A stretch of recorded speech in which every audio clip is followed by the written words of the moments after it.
Right, hello, my name is Lunzhi. I am currently a fourth year undergrad at Imperial College London, and this is just going to be a quick presentation on my project, which investigated optimizing molecular design through multi-arm bandit algorithms, and in particular adaptive discretization.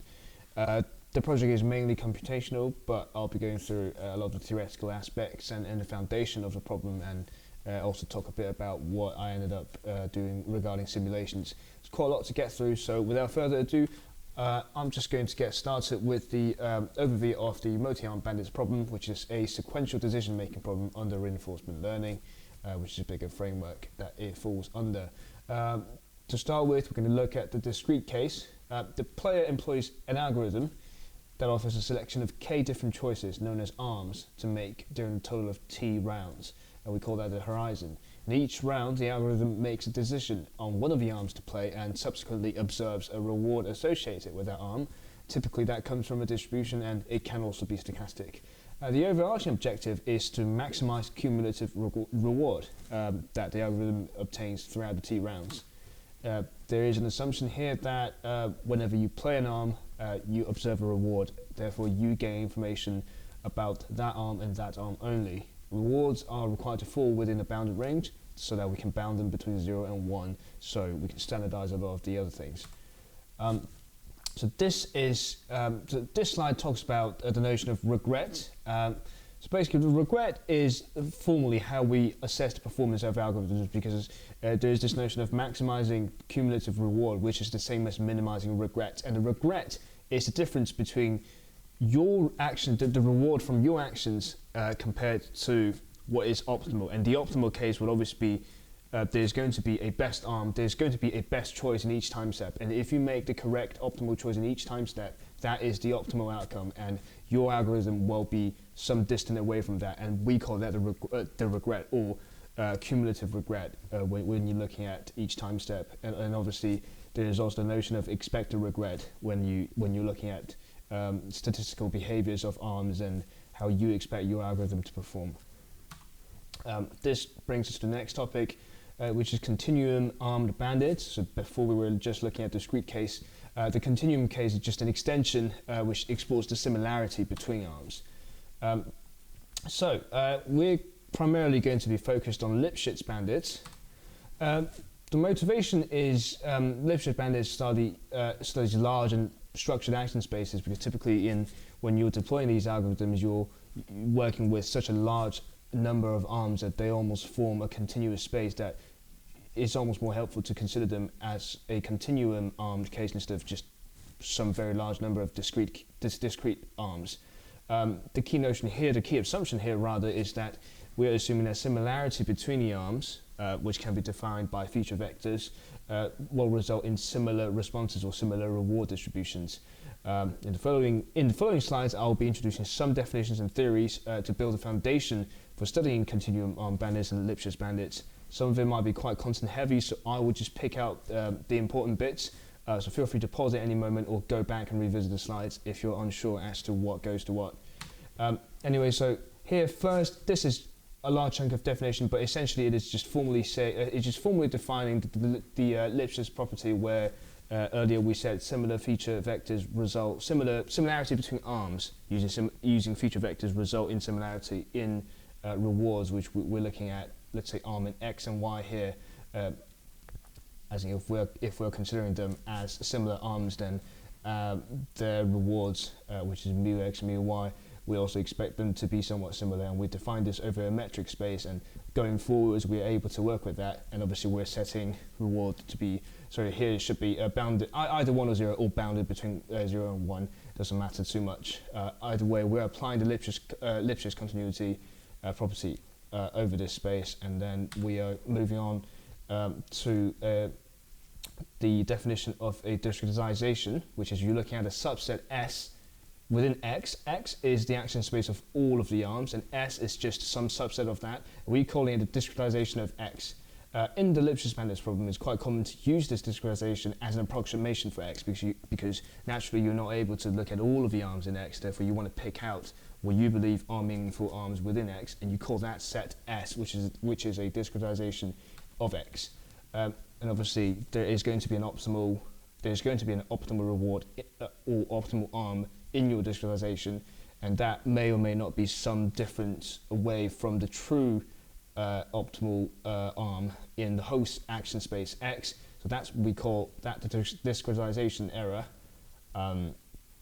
And obviously we have the result as well, that the discretization error of S is at most a minimal distance between S and the best arm X star in X.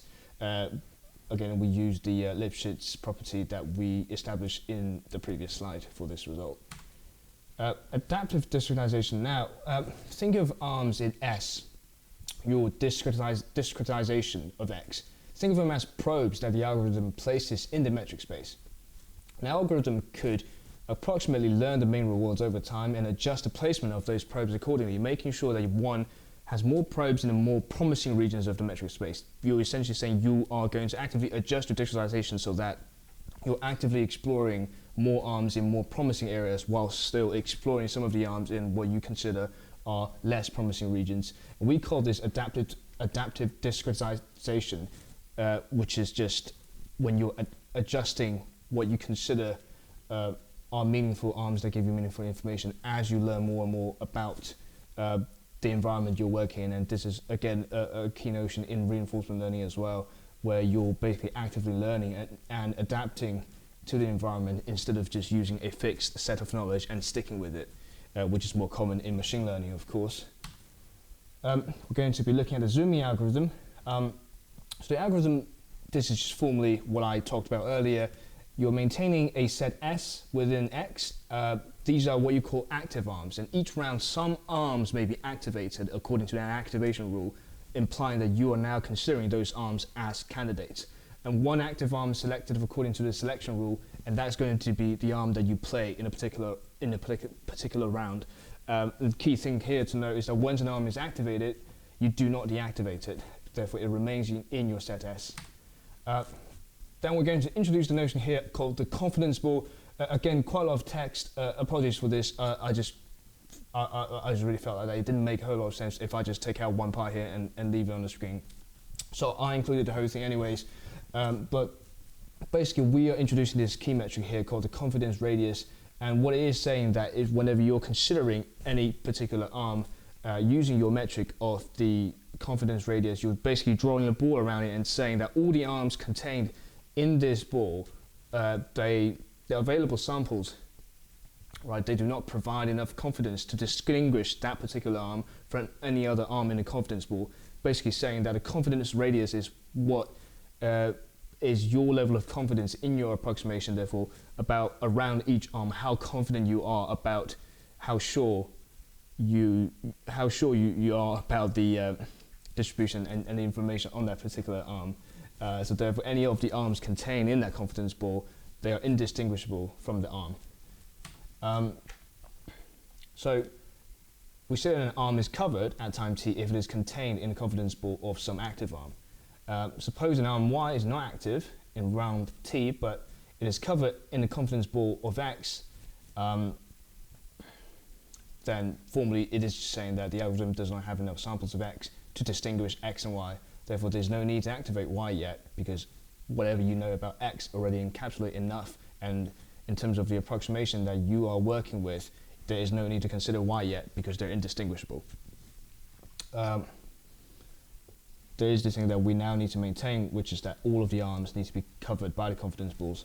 All right, so whenever an arm becomes uncovered, because when you're as you gain more and more information about all of the arms, the confidence radii get smaller and smaller. Therefore, some arms may eventually become uncovered. Then you activate those arms, and then you now increase the number of arms that you are considering in your discretization S, and then you have now added this extra arm, and you're making sure all of the arms are covered. So this is the self-adjusting property of the discretization, adaptive discretization. The algorithm intuitively zooms in on a given region of the metric space if and only if the arms in R are played very often, and if and only if the arms in R have high mean rewards. So we now move on to the selection rule, because earlier I said that you're considering a set of active arms, and out of those you select a particular arm to play in a round. Therefore, we play an active arm with the largest index, which is defined as the follows. Again, mu t of x is just your sample mean reward.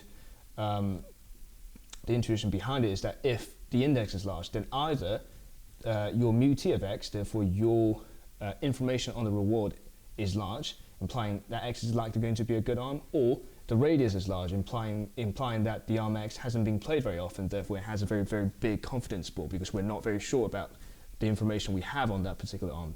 Therefore, we want to explore it more.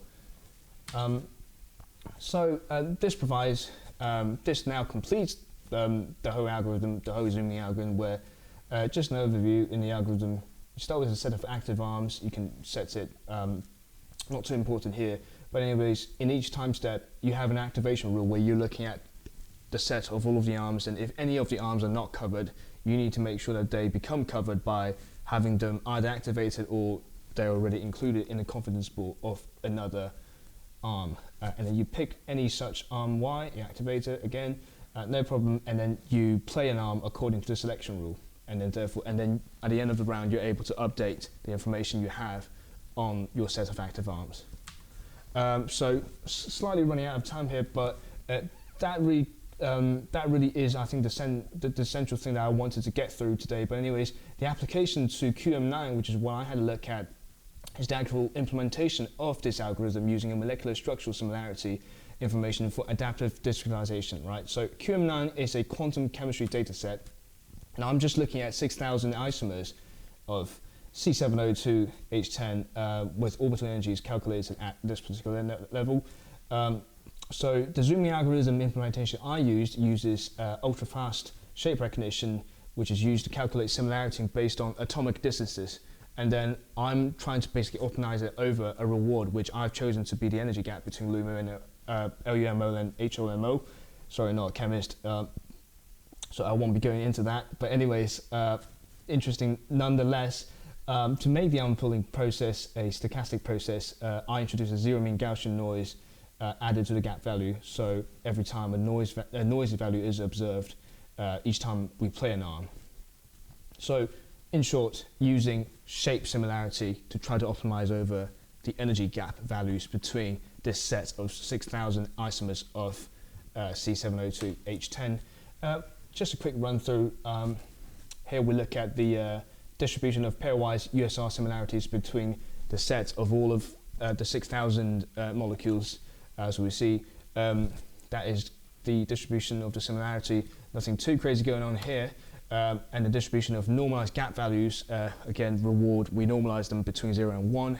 Here we see this distribution, which actually does have two peaks, right? So ideally, an algorithm will try to push us to playing, to optimizing our action so that we're tending to play the arms in the higher reward value hump around 0.8.